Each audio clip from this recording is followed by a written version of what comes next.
Hi. Good to meet you. Yeah, a little bit scruffy, a little bit beardy, a little bit whatever.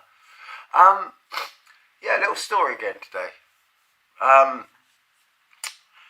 when I was 3, my old man buggered off. Which, to be quite honest, if you're a young man and you've got young children and everything like that, don't leave them.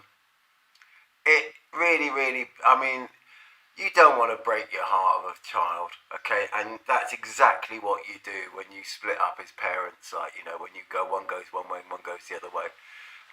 You break the heart of the children that you think, it's quite harsh, and it's very hard for them to sort of like get over it, really, and it's sort of like a thing like that. So, but luckily enough, my granddad, sort of like on my mother's side, we used to go and see him every week, and my grandma and everything like that. We get on the train, then the bus, and go and see grandma and granddad up and hang out there. Because my mum was sort of like, I didn't realise, but she was very young at the time, and it's when you're a kid, everybody's old.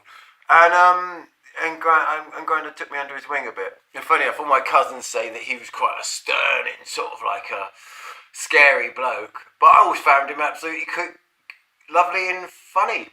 So I think, but he used to tell stories all the time and make me laugh.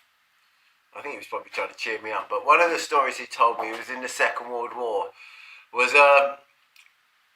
he was an air raid warden. But yeah, no, he was home guard. Home guard, that was it. He was home guard. I do apologise. Very much home guard. And he'd been through the First World War. He was a communist. He didn't really sort of think that war and the common man was anything to do with the common man. He sort of like thought like individuals were individuals. And having spent sort of like 5 years in the First World War, basically because he didn't get back for a long time after the First World War had over. He was there all the time for the whole duration, and right the way through to after the end. He didn't get back to England until nearly 1920 odd or something. Anyway, so he didn't really believe. He just said it was generals and war thing, and it didn't. He said really it doesn't concern the common man. So he had that sort of attitude. So England was on a very jingoistic sort of like got to beat the Hun, and all this like the German, the Nazis. We've got to stop the Nazis.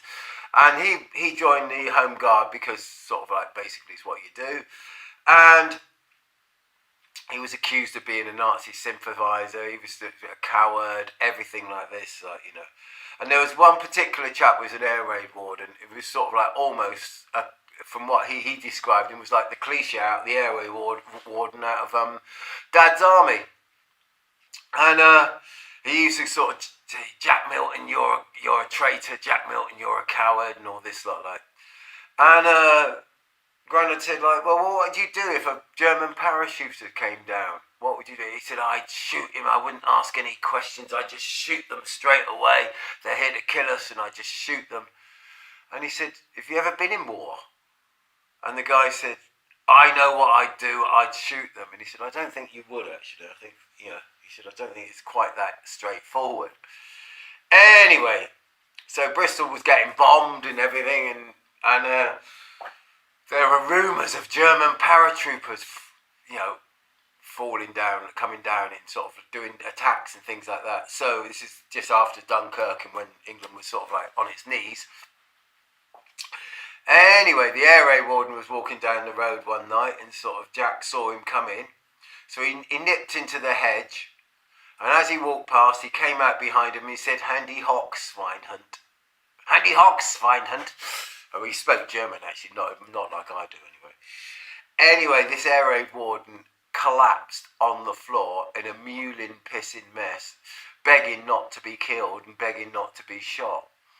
And and so Jack sort of like thought this was very funny. This is what sort of character he was. Right? Anyway, he sort of like said, see, I told you you're a coward and you piss and shit yourself. Now, he told me this story in the 60s, right, okay, which is 20 or 30 years after the end of the war, 20 odd years after the end of the war, and we were walking down the road one day. He said, "You know that story of the air raid warden I told you?" And I said, "Yeah, yes, yeah." He said, "See that man coming down here?" He said, "That's the man. That's the man." And he said, older man came walking down, and he saw Jack, and he crossed over the road, and wouldn't even look at him. And he said he hasn't walked past me since that time.